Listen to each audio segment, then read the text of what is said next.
Good afternoon. Welcome to our September virtual Lunch and Learn program. We are so glad that you've joined us. Our Lunch and Learn presentations are sponsored by Friends of Georgia Archives and History. Thank you, FOGA. I'm Penny Cliff, the Education Specialist at the Georgia Archives. During this pandemic, we want to continue to offer you Lunch and Learn presentations from the safety of your home. I want to thank my colleague, Alec Hawthorne, who set this up and is taking care of the technical side. Now you should see a Q&A button where you can post questions. Please ask any questions at the end of the presentation, as it's easier for us to see them all together. Now this presentation is 1870s through 1918, dating photographs through women's fashion. I will be using, among other things, photographs from our online Vanishing Georgia collection and the book. And you may be familiar with this right here. Here is the lovely Vanishing Georgia book right here.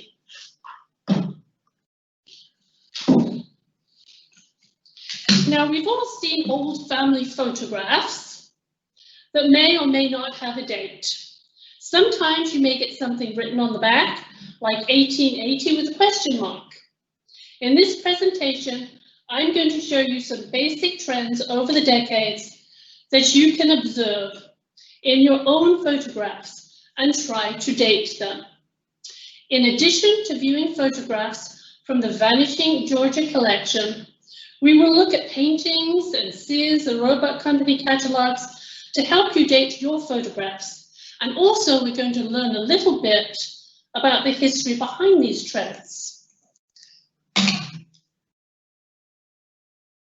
So you should see right here some photographs of some ladies from our Vanishing Georgia collection. There's the 1870, 1880, 1890, and 1900.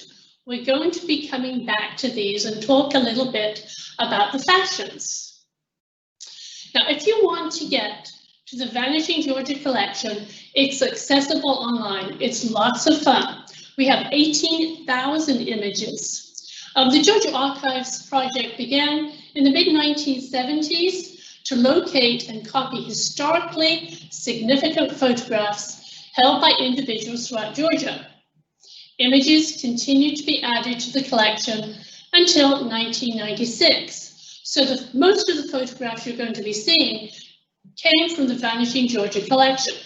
Now to locate it, go to our website, which is georgiaarchives.org, then click on Virtual Vault at the bottom of the page. Go to page 5 on the featured collections, and there you will see Vanishing Georgia collection. Then just type in anything in search, anything you're interested in. Here we have these ladies again.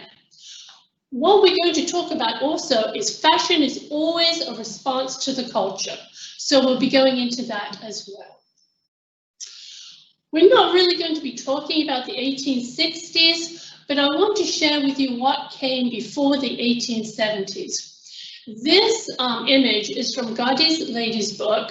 It was an American women's magazine published in the 19th century, articles and pictures that ladies would be interested in. Here you see very full skirts from the 1860s, shawls and capes. Remember, fashion equals volume, and there's a lot of volume here. However, these hoop skirts were very hazardous. If a lady were to walk past open coals or candles from a flame, or they would just catch on fire, and she could not get it off in time because of all of the oxygen underneath. So these were very, very dangerous. They used to get caught in carriages as well. Does it get better? Yes, it does. Here we have the 1870s. This is after the Civil War. There's growing urbanization, modernity, and the clothing was much more practicable and a lot less dangerous. Take a look at these images. The emphasis is on the back. The sleeves are bell-shaped. and they have a soft bustle. Fashion is a response to culture. Women were becoming slowly more active, and these were a lot more comfortable to put on. So notice the bustle. If you see right there at the bottom, there is the soft bustle. It was easy to sit down in. Every woman, whether she, depending on whatever social status she was in, working class or high society, everybody wore a bustle. You would not go out without your bustle. Here we have another image of ladies with a soft bustle in the 1870s. Also, there was the use of synthetic dyes. You can see that these dresses are lavishly decorated. The volume, once again, volume equals, fashion equals volume, and it's below the hip. Here we have the first bustle era, 1870s. Bustles went through the 1870s to the 1880s. So if you're looking at a photograph that says this is circa 1900 and they're wearing a bustle, you need to recheck that. There's the bustle, very easy to sit down on, very comfortable. 1870s, also corsets, to have that figure. If you've ever been to a museum and seen the dresses ladies wore in the 19th century, they had really small waists. Actually, no, they didn't. They had corsets. 1870s looked for ruffles, a bodice and a skirt, pleats and gathers, looped overskirts. That's something really look for, is the looped overskirt. That is from the 1870s. There were flowers and decorations. During the daytime, it had a high neck, but in the evening, kind of a square or V low neckline was appropriate. And those are some examples of some bustles. Now, here we have our first picture from the Vanishing Georgia collection. Harriet Virginia Colquitt. Now we need to look at this dress. It is dated 1870, but is it? Let's look carefully at this dress. Okay, the hairstyles were parted in the middle. Yes, check off that box. Here we have a high neckline. Check off that box. Obviously is wearing a corset. Now, this is something really watch out for, because when you get to the 1870s and 1880s, some of the clothes look very similar, but she has a looped overskirt right there. So that is typical of the 1870s. Here we have an absolutely gorgeous painting by James Tissot. It's 1873. I put this in here. He's actually famous for doing paintings like this. You can see the ruffles just cascading on the back. There is the volume on the back, a very fashionable lady. Lots of decorations. Look at the neckline. Once again, the neckline is lower. So this is what they would wear in the evening, going out in evening dresses. Just beautiful, lots of ruffles. Typical 1870s. I couldn't find any photographs like this in our Vanishing Georgia collection, so we have the painting so that you can see the evening wear. Now the 1870s, look at the hats. 1870s were small and elaborately decorated. There was also bonnets. If you take a look down there at the bottom right, we have a bonnet. Once again, the hair is parted in the middle, and there were also intricate knots and curls. So these are wonderful examples of some hats and bonnets from the 1870s. So look at the headgear in your photographs. This is an interesting one. This right here is from Troup County and 1870 something. So is it 1870 something? When I first looked at this photograph, to me she looked like she was in her 20s, but maybe not. Maybe she's younger, and I will show you why. Yes, she does have the hair parted in the middle. So 1870s, typical. She has a bow. Bows by the high neckline were very, very common. But what threw me was this, when I was looking at this. Take a look at her hair. I know it can be kind of difficult to see, but it looks long. It looks like it's long in the back. So loose hair was something that respectable women would not wear in public. However, girls up to age 15 may have their loose hair. Actresses had long hair, but they weren't thought of well. So I'm thinking perhaps she's a little bit younger based on how her hair is, but it's down in the back. Here we have another 1870s photograph, Troup County, and I love her name. Wealthy Jane Osborne James. That is a perfect name. You kind of wonder how she got that name. So you can see her in our Vanishing Georgia collection. If you look right at the neck, she has a nice big bow. She has her hair parted in the middle, and you can tell that her hair is tied up at the back. It is not down long. She looks like she's maybe, I don't know, late 20s, possibly early 30s. So she would never have her hair down long. So look for the bows, look for the hair. Here is one right here. This right here is in Covington, Newton County, the Richard Mills Everett family. Now under the description, it says late 1870s or early 1880s. Well, which is it? Well, let's take a look at this. You're going to see a lot of arrows shooting out. Okay, here we have the high neckline. Look very carefully at her waist, definitely wearing a corset. You have kind of ruffles and design right there. It's a little hard to see. The lady right next to her, she also has a bow at her neck. She has ruffles. Look at the sleeves. The sleeves are kind of tight. They're not puffy. So that's typical of the 1870s. So look for those things. Let's go on to the 1880s fashion. There are two main fashion styles.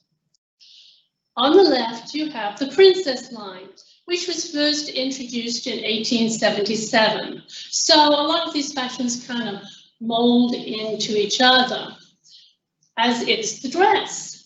The dress is molded snugly into the body, and it's creating this beautiful body-hugging silhouette. There is the lack of a bustle. The name of this painting is Sad News. But to the right, you will see 1884 is actually a hard bustle. It's not the soft one that we saw in the 1870s.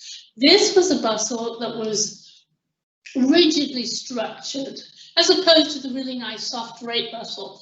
And the bigger the back, the better. Fashion equals volume. So you'll see some really large bustles.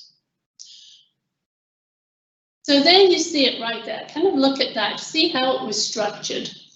The 1880s bustle, it was a narrower structure, which hung down the center of the back, or even was part of the construction of the dress. Hoop steels may be inserted into the skirt lining to give a more fashionable line. Bustles were also made of horsehair and of wire. Let's take a look here. Now, to your left, you will see this is taken from the Sears, Roebuck and Company magazines. If you have Ancestry or have access to a library or archives, you can actually go into Ancestry, and they carry the Sears, Roebuck and Company magazines, and they're a lot of fun. You have some photographs in front of you. You think, well, perhaps this is 1880s. You're not sure. So go into these magazines or this catalog, right here, the Sears, Roebuck and Company catalog. Go into the catalog and look up the 1880s fashion. See if they sort of fit with your photographs. This is one way, also to try to determine and date what you have here. So look at these hard bustles in the Cis Roebuck and Company catalogue. Don't look very comfortable to me. Some of them were actually concertinaed, so you could sit down. Women of all social classes would wear a bustle. You would not go out without one. Here you have some of the 1880s hats. These are quite lovely. Many of the bonnets were replaced with small hats from the 1870s, but you see a lot of feathers and frills right there. There's at least, all of them have feathers on them. Let's talk about the feather hat fashion and the birds. The American Ornithologist Union estimated in 1886 that 5 million North American birds were killed each year for millinery purposes. There's a picture in the middle. That is an egret in the middle right there. Notice she's wearing lots of feathers, a snowy egret. They were prized, you can see why. The demand reached a fever pitch at the turn of the 20th century. Birds were plundered not only in the United States, but in Burma, in Indonesia, and China, Australia, all throughout Europe. We're going to come back to this picture and actually look at it again for something else. But this is 1895 in Troup County. Look at the ladies' hats. Feathers all over the place. So these 1, 2, 3, 4 of them, maybe more, maybe they all had feathers. But to be a fashionable lady, feathers. Feathers at one time, it was actually more expensive than gold. So this right here is from the Cis Roebuck and Company catalogue. This is a stylish trimmed millinery arch. This is a hat, and you can see the feather on it. Not only with hats, but with fans they used feathers. Boas was at its peak. So if you see in your photographs a lady wearing a boa, kind of look into this time period. Not only did they put feathers on hats, but the breasts of birds and the whole birds as well. It was very popular, very unfortunate. What happened was a lot of the birds were coming close to dying out. So there was a campaign to protect the birds. Women conservationists around the country were rallying to protect America's birds. At first they were laughed at. They were made fun of in the newspapers. But they kept on and kept on and kept on and published and presented and talked. And pretty soon, we had the Migratory Bird Treaty Act of 1918 was passed, which made it unlawful to pursue, hunt, take, capture, kill, possess, sell, purchase, barter, import, export, that was a big one, or transport any migratory bird. Basically, this put an end to bird and feather hats. So if you're looking at a lady wearing a hat after 1918 and there's a lot of feathers, kind of consider that, kind of consider the date. Sometimes it's difficult to determine which year a fashion is from because fashion gradually changes. Let's look at the woman on the right. The woman on the right is, it says circa around 1880s, Noonan, Coweta County, Lula Young, who married John Summers. Was it 1880s? On the left, you see the lady that we've looked at before. She is in the 1870s. These are very similar, except talked about the loop skirt. Loop skirts typical of the 1870s, but you see how similar they look. Also, look at their hair. You've got the part in the middle, in 1870, and bangs were really popular in the 1880s. So let's do some more checking. So you've got that information there. Now, if you've had access to Ancestry or some other genealogical information, look it up. Kind of look at the ages. How old does she look? Well, Lula Young on the right, from the 1880s, was born 1862 and she married 1891. So if this is the 1880s, 62, 72, 82, she's a little older than 20, definitely in the 1880s. So combine a lot of things, do a lot of genealogy as well as looking at the fashion. You see the bangs and then the party. This is the Lost Mountain community of Carver County. It's kind of difficult to see what they're wearing because the dresses look like maybe could be 1870s or 1880s. Something you need to keep in mind. We've talked about it already, fashion evolves gradually. But what if somebody didn't have the money to buy the newest fashion? Well, they are going to wear what they have and actually maybe add to it a little bit here and there to make it look like a new fashion. How were they able to do this? Well, let's say you had hand-cranked sewing machines, and they could buy dresses in stores and also order through catalogs. So this is probably the 1880s. The 1880s was a decade of severely tight and restrictive corsetry that was worn under the dresses. Long bone bodices, tight sleeves, and high necks were popular. This is a portrait of Martha Beale Candler, mother of John, Asa, and Milton Candler, Coca-Cola fame. She was a widow in this. She died in 1897 at age 77. There is an image of her that I got from Findergrave at the very bottom when she was a younger woman. But as you can see right here, she is wearing the long boned bodice. It's tight.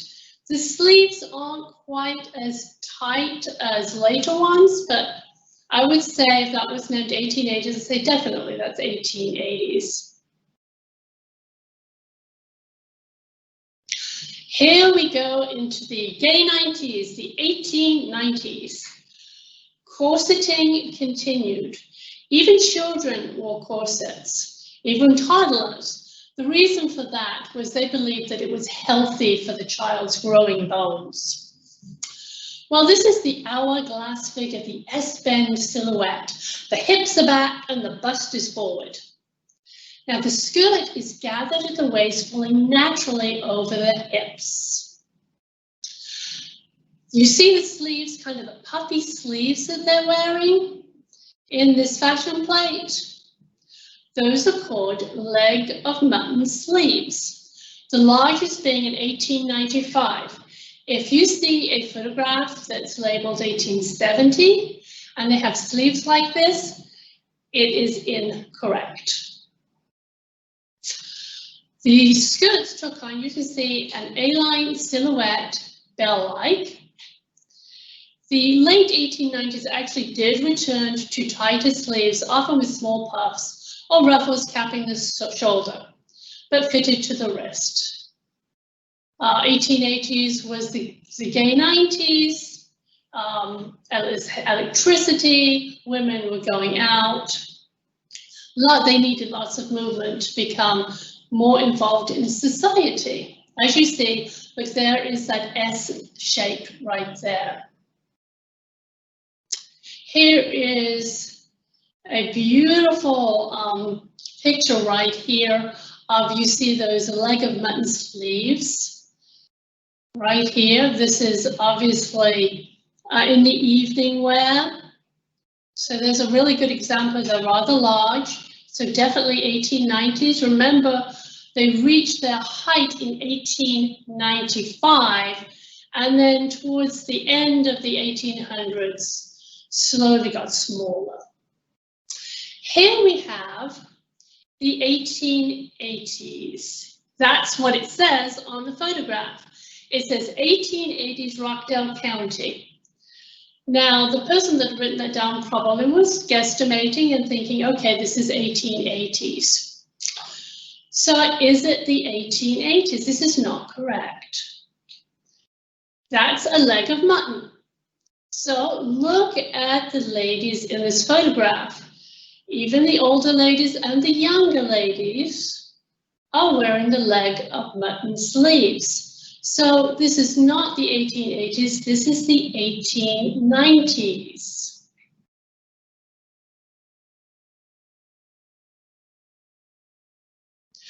We're going to look at this. We saw this picture earlier for the feathers. Look at their sleeves. All of them, it says 1895, Troup County. Is it 1895? Yes. You have the leg of mutton sleeves right there. And you also have the feathers. So this is a correct date. This right here is from Centerville, Georgia. The Johnson, the Butler, and McCullough families at the home for a family reunion. Now, under the description, it says circa 1880 to 1890. Which is it?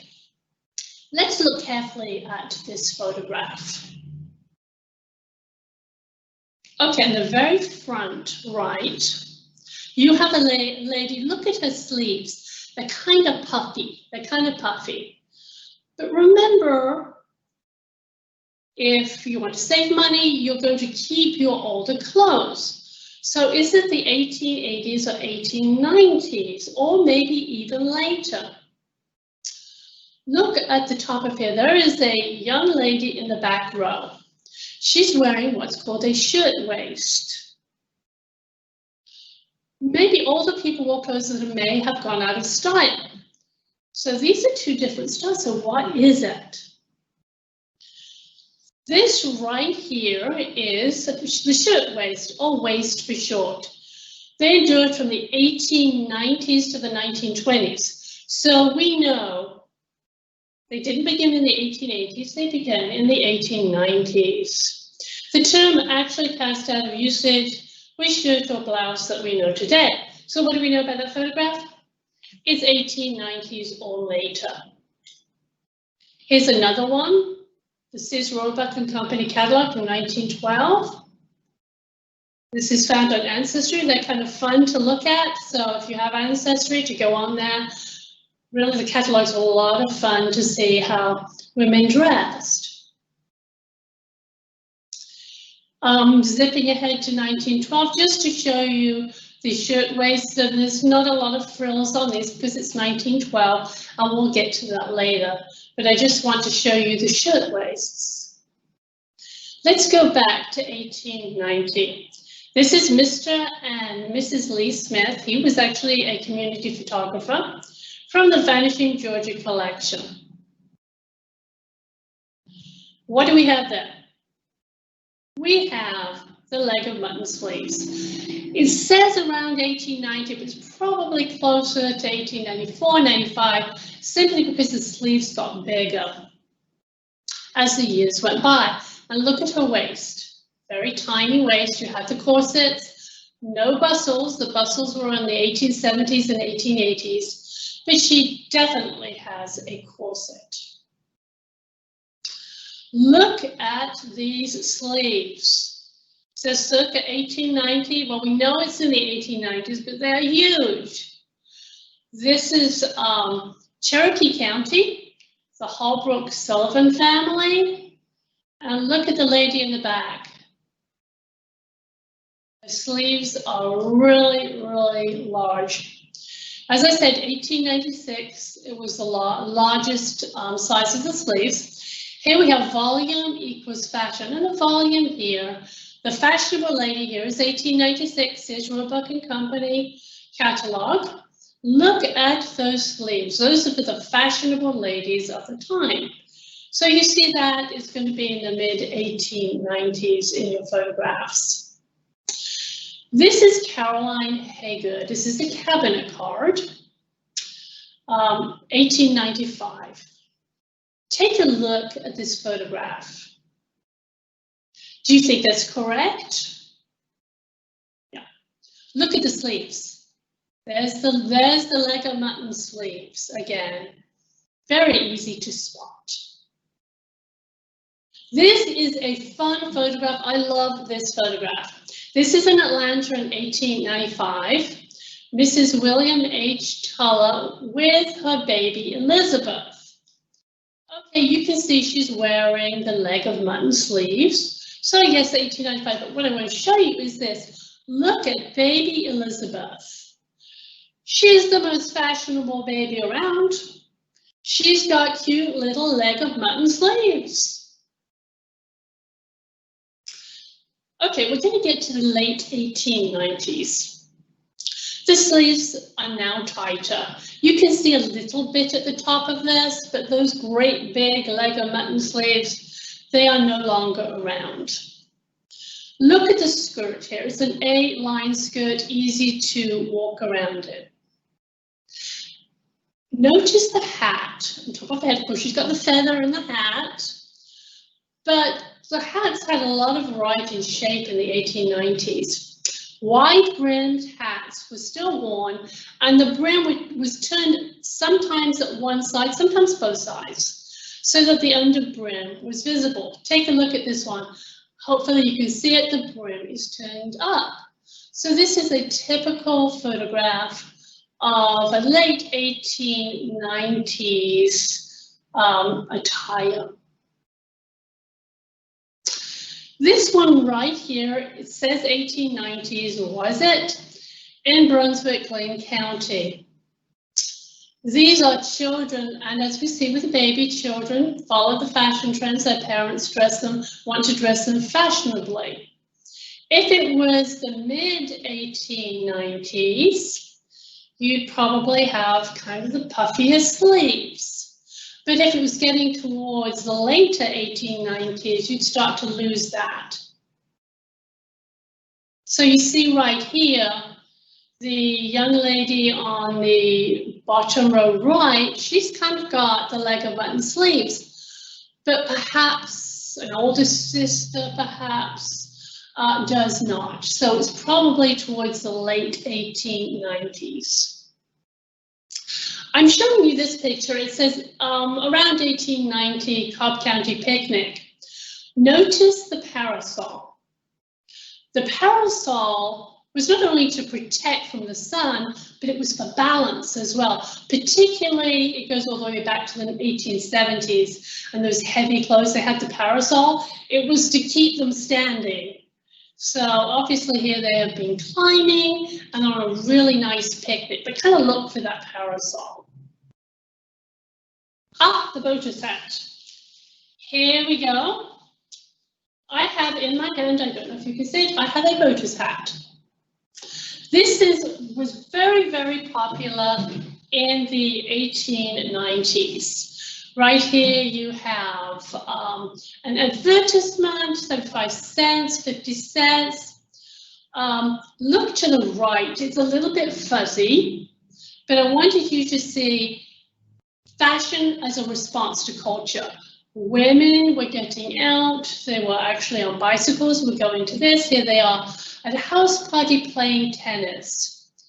You can see they're wearing their straw hats, very typical for the 1890s. Also, look at their shirts. There you go, there's that leg of mutton sleeve again.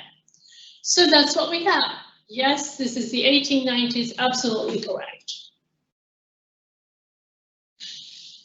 1880s, 1890s, 1900, riding a bicycle for women. The safety bicycle was invented. And so it just wasn't, it usually was a men's sport prior to that time, but now the safety bicycle, it was safe for women to ride. It was from the 1880s to 1900, there were bicycle clubs. So look at this lady right here, Bainbridge, around 1893, 94. Well, that's about right for this bicycle craze. Fashion as a response to culture. Women were getting out and riding bicycles. How on earth could she do this in that skirt? Well, the skirts were larger, and actually there's something I'm going to show you a little bit later.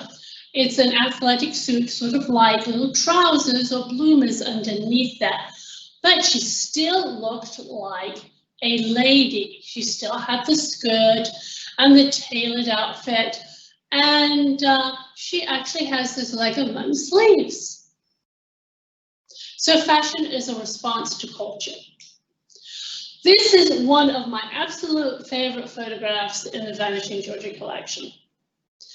This is in Atlanta in 1895. It's called The Cunning Woman. It was an attraction at the Cotton States Exposition held in Piedmont Park. These are two ladies wearing bloomers. This would have been absolutely shocking for anybody coming to see them, because the outfit was really crossing the line at the time in 1895 between male fashion and female fashion. Look at their hats. Those are bowler hats. Do you see any flowers on them? Do you see any feathers on them? No, they're plain bowler hats. Men wore bowler hats. So this is really pushing it. They would have been radical. Bloomers, some women wore them to ride bicycles, but it really wasn't a fashion that took off. But this is really kind of a fun photograph. 1890s towards the 1910s, the Gibson girl, it's about a 20-year period. The Gibson girl was the ideal of the beautiful and independent woman. This is the very first American ideal idea before all these ideas came from France or Europe, but this was the first. It was created by American illustrator Charles Dana Gibson. What you're seeing here, we talked about hair, this is a pompadour, and if you had a bun on top, it would be called cottage loaf hair. So take a look there, you can see a nice cottage loaf. That's why it was called that. So let's get into the Gibson girl. Total American creation that actually spread across Europe. This is the age of the hourglass. If you see the photographs down to the left, these are taken from our Vanishing Georgia collection. And take a look at the hair, it's like that cottage loaf style. So this is, as I said, the age of the hourglass figure during the Edwardian era, named after King Edward VII of England. He was king 1901 to 1910, but when we're talking about the Edwardian era, sometimes it stretches to 1914. This is the 1890s, the body ideal. This is not in our Vanishing Georgia collection, sorry. This is Camilla Antoinette Clifford. She was a model, a stage actress. This was the ideal. She's tall and elegant. Very look at like a long neck, almost imperious. She's looking up. Full bosom and hips. And they actually had padding for those as well to get that look. Look at her waist, that tiny waist. That tiny waist is called a wasp waist. This is the age of extreme corsets. And you can see that S shape. Tall and elegant.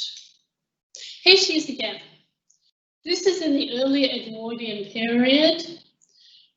To resemble the S shape, look at her hat, large, kind of balance off the rest of the outfit. The hat was an essential element. I know many of you have probably watched the movie Titanic. This is a famous hat worn by Rose, 1912, in the Titanic. By 1911, hats were at their largest. So they extended beyond the breadth of the wearer's shoulders. This is called, obviously, a cartwheel hat. And if you watch Titanic again, the dresses that they wear are extremely accurate. So this hat right here is a cartwheel hat by 1911. They used pins to pin the hats into the head to get it, to skew it in to stay. Sometimes those pins were as long as 18 inches.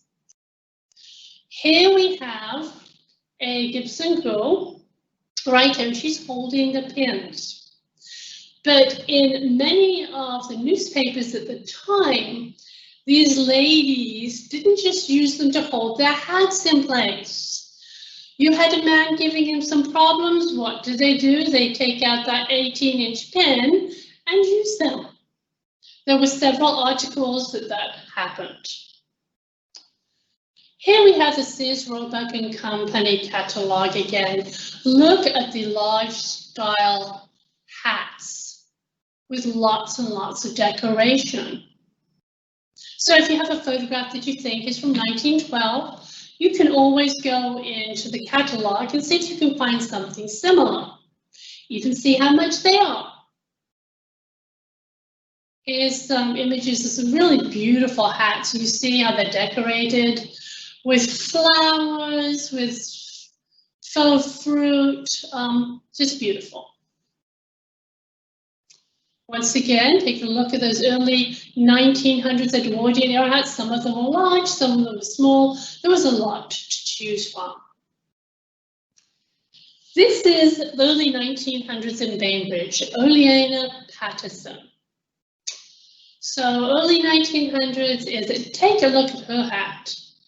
It's pushed up at the brim and it looks like it's covered with all sorts of lace, all sorts of different things. It's hard to see. But this is an example of the 1900s hat. Here we have, it says circa 1900. It's a little bit difficult to see what she's wearing, but this is when you take the whole photograph in context. You know, she's wearing a hat that would be from the 1900s, but gosh, it's hard to see. So what are they in? They are in a Model T, 1908 to 1927. And because of the culture, a lot of women were getting out and were driving, and so their costumes, their dresses reflected that. So looking at this Model T, probably around 1910. So that's correct. So take a look at what's in the picture. Here is another photograph from the 1900s, the graduating class of Payne College. Look at the hairstyles. Here you have that cottage love hairstyles. Look at the dresses. Looks about 1900. I think that was pretty accurate. Now we saw a photograph earlier of a lady on a bike. Here we have a young woman from the 1880s. Bicycles took off. They were popular for 20 years. This is fashion as a response to culture. This is the very first activewear for women. Ida M. Ruse created athletic suit for ladies, and it was patented in 1895. So when she got on her bike, she could be very modest because underneath this A-line skirt, right there, is this. You can find this at the United States Patent Office that is online. Take a look. You can see that athletic suit for ladies underneath the skirt. So she still could enjoy herself, but at the same time retain, you know, being a lady. Keep her modesty. This one right here, take a look. There's the Lego mutton sleeves again, which makes sense because it was patented in 1895. Let's take a look at this picture. It says circa 1900, the Madison Bicycle Club. Clubs were really popular 1880s, 1890s, 1900. Well, that's about right. Look very carefully. Look at the back row and that particular lady in the front. Take a look at their sleeves. Is this 1900? No. Here you have all those leg button sleeves. And these are young ladies, so they're probably trying to keep the best fashion. So this is definitely around 1895. So even if your photographs have a date, kind of make sure that date is accurate to the fashion of the time. So it's around 1895. Here we have Tallulah Falls, Franklin County, having a nice day out. There is the cottage loaf hair around 1900 to 1903. This is a little bit fuzzy, 1906, 1907. Would I question this? I would much prefer if there was a car in there, but they still had, you know, donkeys or mules and buggies. So there is a typical 1900 hat right there. She's wearing an A-line skirt. So I would say this is pretty much right on. Women getting out going swimming. In the Victorian times, they go in basically fully dressed. But this right here, this is the Seashore Girls from Brunel. It says around 1911. See what they're wearing on the left right there. It's sort of a nautical theme, and that was very popular around this time. But let's double check this. So I went into the Sears Roebuck and Company catalog. Here you have a bathing suit from 1909. Pretty similar. So I'd say that date was about right. Let's take 1910 through the teens. This is the time of the natural lines. That unnatural S figures, they were replaced with a straight and a natural figure. And you can see it in that Sears Roebuck catalog from 1912. Nice and straight. The waist was loosened, was straight line adopted. Notice the frills and the flounces from the previous decades. They're gone. This is a perfect photograph as an example for this. The most popular silhouette throughout this decade, 1910s through the teens, was a tunic over a long underskirt. And the tailored suit, matching jacket and skirt were worn in the city and for travel. This vanishing Georgia photograph is Mrs. Charlie Hatcher left and Esmeralda Grotho King to the right. Let's take a look. Look at that tailored suit and jacket. This is perfect because they were going for a trip to New York around 1910. Is that about right? Absolutely, right on. And that's a great example of those traveling suits because they were traveling. This is a fun one. I like this one. This is Cobb County. Miss Regina Rambo, later Benson. She is pumping the air in the tire of her Columbia. And the information with this photograph says she was the first woman to drive around the state. Pretty neat. The popular silhouette was a tunic over a long underskirt. It looks like she does not have that. It looks like a dress. However, it is very tailored, very simple. 1910, that's a really good example. So it's very, very simple. So that is a fun picture there. She looks very happy, doesn't she? She's the first woman to drive around the state. I haven't looked that up to double check if that was true or not, but that's the information with the photograph. Let's go to 1914 to 1920. Women's fashions were heavily influenced by World War I, the Great War. But shortly before the outbreak of fashion, there was a new look, and I was not able to get any photographs of this. It's called Orientalism. So 1912, 13, the soft drapery, but on the soft drapery there were these bold prints. That was shortly before the outbreak of World War I. By 1914, women's clothing actually lost the rigid tailor lines of the Edwardian period. But undergarments, called corsets, were continued to be worn actually into the 1920s. Let's go through this 19 teens fashion. cues taken from military uniforms. The hem lines were raised from the ankle and floor length between the ankle and mid-calf, and it rose and fell through this time period. The skirts took on a bell shape.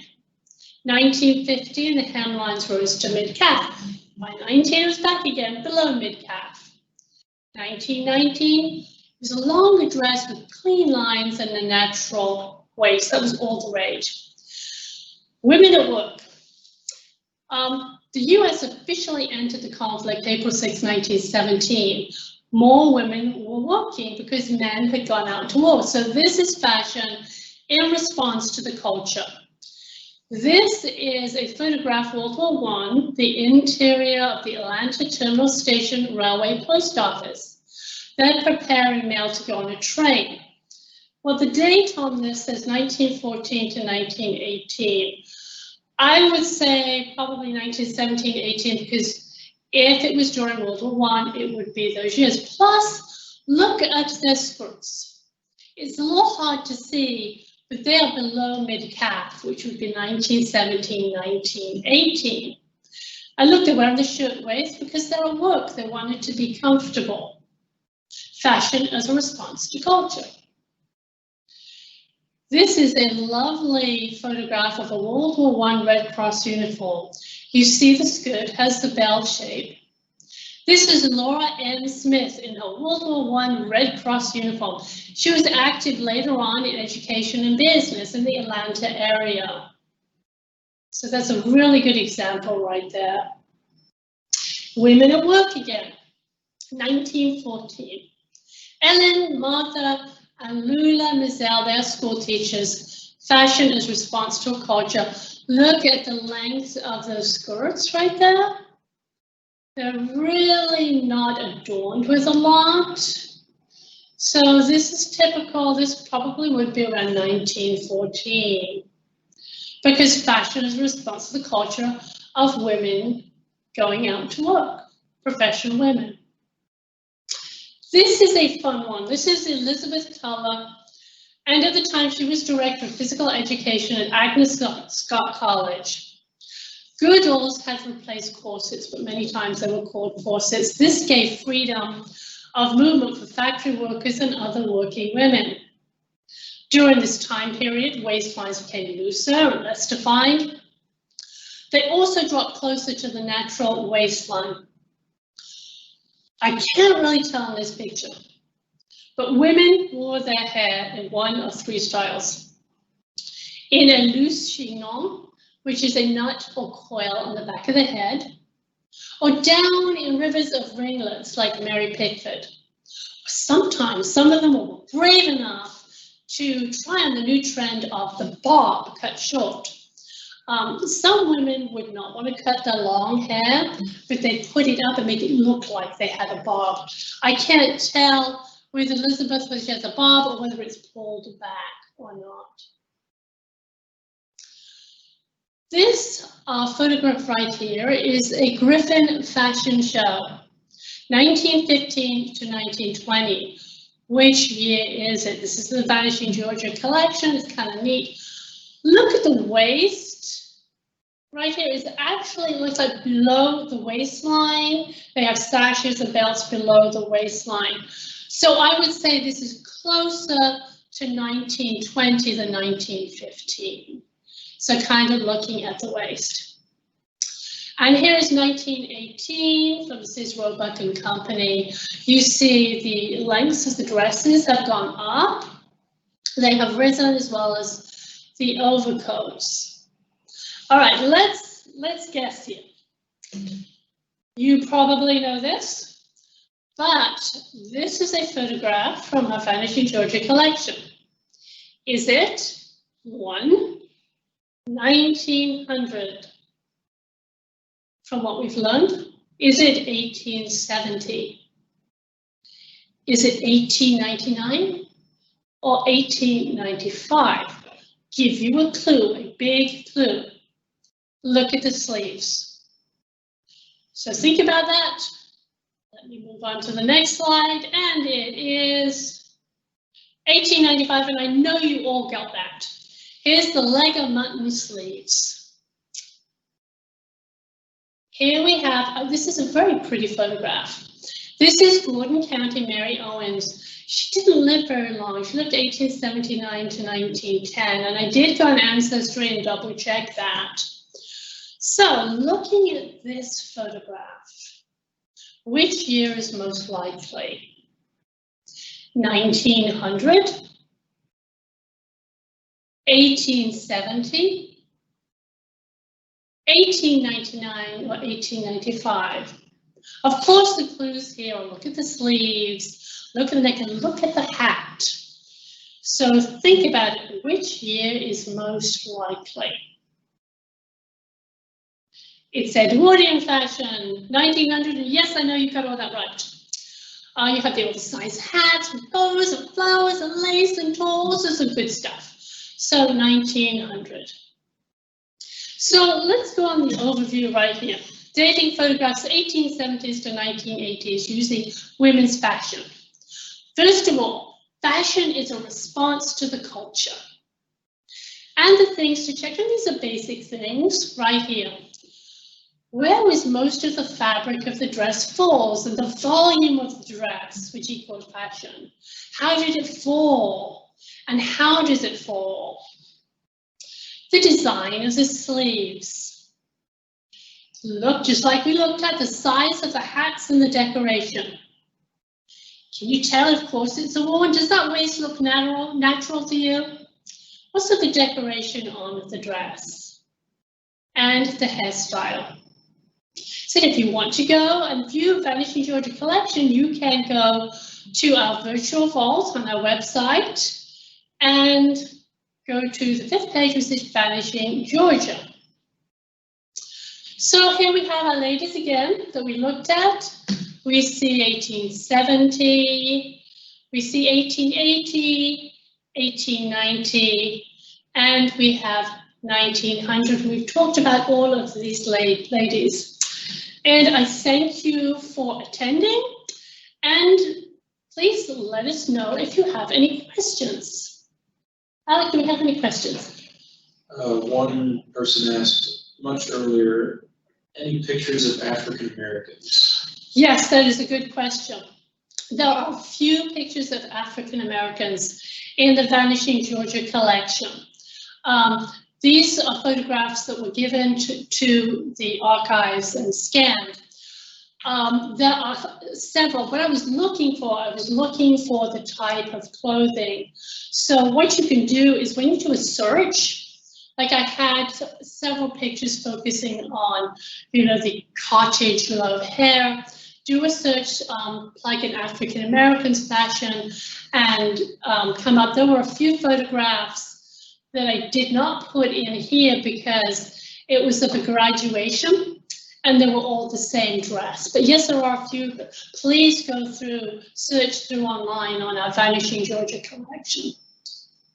Someone says they'd love to see a similar talk on 1840s to 1860s fashion. Oh, that would be fun. That would be a lot of fun. Maybe we'll think about doing something like that. Particularly what happened with the poor ladies who were wearing the hoop skirts. And by the way, something else that would happen to those ladies, happened to a few of them, if they were walking along a cliff and a gust of wind came up, it was Mary Poppins all over again, unfortunately. Anne asks, how did women's shoes change? I did not go into that.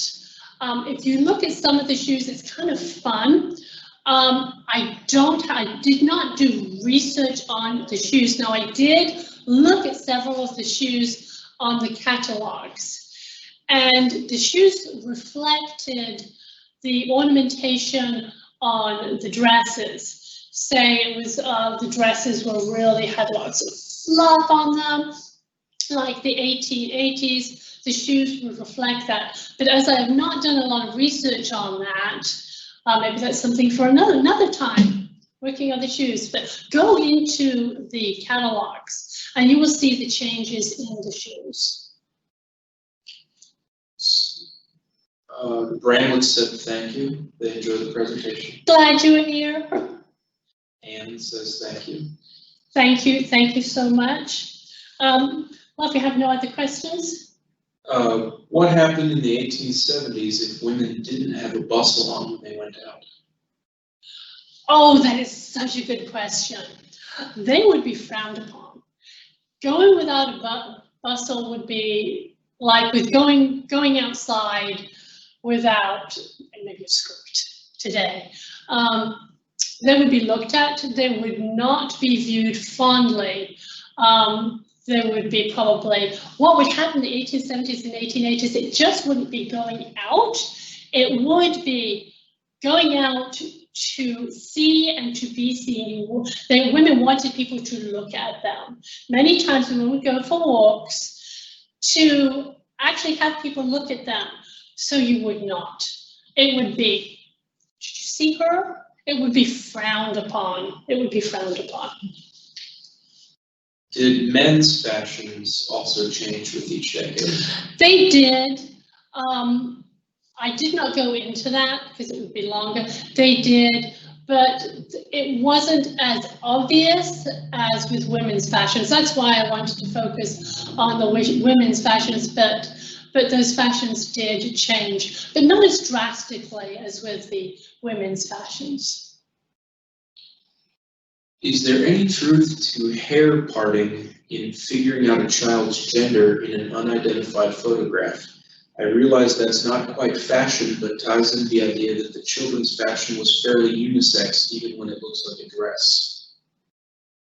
Now that I've not heard, that is something I'm gonna have to look up. So you're talking about hair parting so you could tell whether it's a little boy or little girl because they wore the same clothes in certain periods. I don't know. In fact, I'm going to have to look that up because I've not heard about that. But that's a really good question. Looks like someone put a question in their username and then asked another question. Okay. Were European fashions earlier or later than the United States, and how many years did it take for fashion to move from the city to the country? Oh, that's a wonderful question. Okay, fashion, say prior to the Gibson Girl, 1890s, actually was in Europe, France, and then it progressed over to the United States because you always had those in high society taking world tours. Sometimes they'd take world tours of a year or more, people with money did, and so they'd go to France and they would see these fashions and they would bring them back to the United States. So initially it was from Europe to the United States, and those who had the money could afford these fashions because it was a little bit later here. Chris asks, how did women pick up children or any bending activity while wearing a corset? Probably difficulty. Very carefully. It depends on the lady. If it was a lady who was in high society, people look after their children, so they could tell them to pick them up. They could sit. They could sit in these corsets. They had problems breathing. You've heard about the women's problems, like fainting spells and things like that. It's because they couldn't breathe, because it was pulling them in. And if you wear those so many years, sometimes the internal organs would, be moved around. So these women's issues, and then you'd see a lot of actually medicine in some of the old newspapers. These are the women's problems. Well, the problem were these corsets. They could pick them up, but it might cause some problems. But you could move and they could sit down. Now with the soft bustle, still had corsets, it would be easier. That is all the That's questions we have. Last call for questions. Last call for questions. Well, I want to thank you for joining us on this virtual presentation. This video will be, Alec will upload it to our YouTube channel later, and if you subscribe, you will find out exactly when it's going to be on there. Our October Lunch and Learn will be presented by professional genealogist Susan Sloan. Her topic will be using Georgia's land lotteries to prove family relationships. It should be really good. We look forward for you joining us again in October. Thank you. Bye-bye.